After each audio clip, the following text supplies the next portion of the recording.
Gostaria de convidar para compor a mesa o senhor Marcos Túlio, presidente do Conselho de Engenharia, Arquitetura e Agronomia de Minas Gerais, CREA-MG. Eu tenho acompanhado de perto, viu, o trabalho do senhor Marcos Túlio e fico muito sensibilizado, inclusive, com essa disposição, né, de estar rodando o estado inteiro, todas as regiões, sempre acessível. Então, é uma honra muito grande recebendo aqui em Uberlândia, no Triângulo Mineiro. E passamos agora a palavra ao senhor Hermilon Miranda Mota, que tem doutorado em Políticas Públicas Urbanas, representando o Conselho Regional de Engenharia, Arquitetura e Agronomia de Minas Gerais, CREA-MG. Bem, pessoal, muito bom dia a todos. Eu gostaria de agradecer o deputado Wellington Prado, representante da Assembleia Legislativa de Minas Gerais, pelo brilhante trabalho que a mesma vem adotando em prol das políticas públicas urbanas como um todo, não só quanto a plano diretor, porque seria muito limitado. Então a Assembleia está de parabéns, leve o nosso reconhecimento a todos os membros daquela Casa de Leis em Belo Horizonte.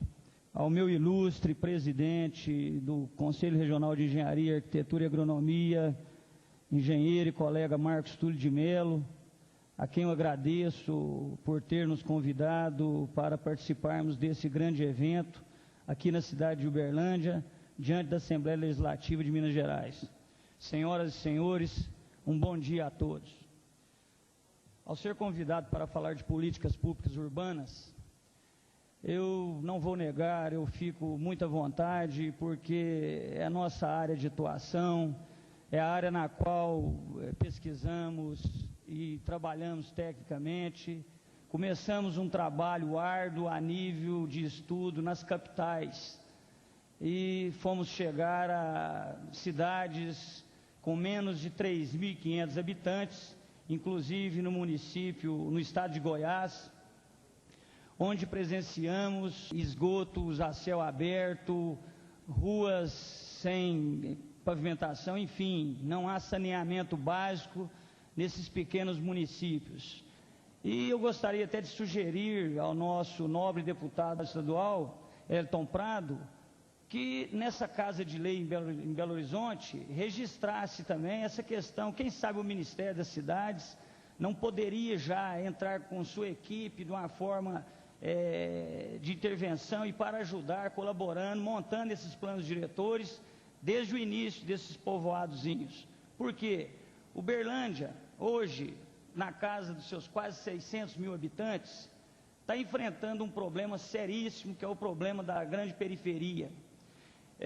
Quando o nosso colega falou a respeito aí de perímetro urbano, eu fiz questão de tomar nota e comentar a respeito de Uberlândia as alterações do perímetro urbano da década de 50 até a década de 90. Ou seja, a primeira lei que instaurou o perímetro urbano em Uberlândia data de 22 de junho de 1950, que é a Lei número 112. Posteriormente, já em 30 de dezembro de 1969, ou seja, 19 anos após, houve um decreto de número 552 que já alterou esse perímetro urbano também. Eu tenho tudo isso registrado, para onde o perímetro vai, para onde o perímetro vem. Já através do decreto 1691, de 3/4 de 1979, houve outra alteração. E com a modificação, através da Lei 5.128, de 20/9 de 1988. E também com a Lei 4.790, de 4 de outubro de 88. E, finalmente, em 1994, 7 de março de 1994, através da Lei 5.969, houve alteração. Essas duas últimas alterações é que eu gostaria de estar chamando a atenção, principalmente para a questão de Uberlândia em si, que as gestões administrativas, não adentrando o bojo da política partidária, coloração partidária, mas enquanto cientista político, dentro de políticas públicas urbanas, houve uma redução do perímetro urbano no governo Zaire Rezende em determinada situação. Então, às vezes, o perímetro ele é aumentado para regularizar uma situação fundiária que o próprio poder público municipal, que tem o poder, inclusive, de polícia e de fiscalização para coibir esse tipo de assentamento, principalmente em áreas frágeis, ele aumenta o perímetro para regularizar a situação daquela população, que realmente merece respeito, que é a população mais carente. Em outras ocasiões, ele aumenta o perímetro urbano para fomentar aquilo que nós muito debatemos, que é a questão da política fundiária em termos de especulação, a terra para mais-valia. Então, só para criar um debate mais amplo posteriormente, eu faço uma pequena provocação. Com relação ao que o nosso colega anterior falou também, da regulação fundiária e da reserva de áreas urbanas para projetos sociais, que está muito bem claro no Estatuto da Cidade, artigo 182 e 183. Muito bem. Por que nós não fazemos essa provocação em termos de trabalhar em cima desses vazios urbanos para essa população carente, para realmente trabalharmos em cima desses conjuntos habitacionais, para essa população de baixa renda, diminuindo e minimizando os impactos ambientais com a construção de novas periferias, com a abertura e o crescimento de perímetro urbano. Uberlândia hoje, para que todos tenham a ideia, comporta 60%, ou seja, 2 vezes mais a atual Uberlândia, 2 vezes mais.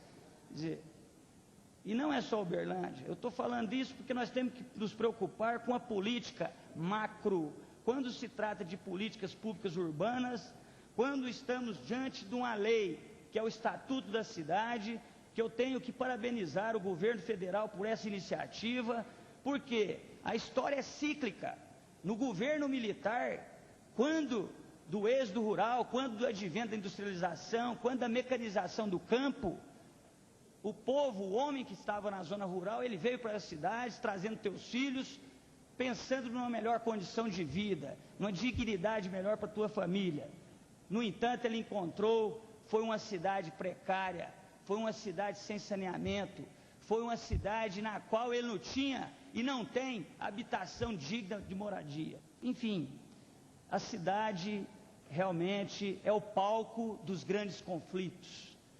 Nós temos que adotar políticas coerentes e cobrar do Ministério das Cidades e cobrar do governo do Estado, que muito tem participado efetivamente, cobrar das instituições. Está aí a presença do presidente Marcos Túlio de Mello, que eu tenho acompanhado de perto todo o trabalho, juntamente com o deputado Wellington Prado e os demais parlamentares da Assembleia Legislativa de Minas, os professores da Universidade Federal de Minas Gerais, que tem um papel fundamental em todo esse processo também, principalmente na região metropolitana de Belo Horizonte. Mas eu gostaria de conclamar a todos para que nossas atuações, a partir de então, a partir dessa agenda, a partir desse contexto que nos foi dado, aproveitarmos isso e realmente levarmos avante.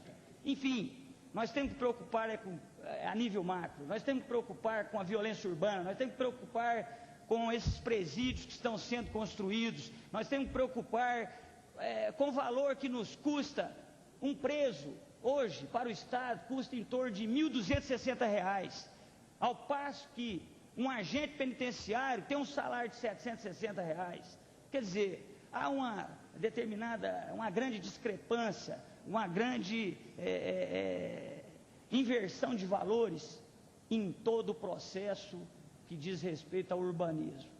Então, por aqui eu findo as minhas palavras, agradecendo a todos mais uma vez pela oportunidade e nos colocamos à disposição para qualquer questionamento e iremos responder dentro daquilo que formos capazes. Muito obrigado.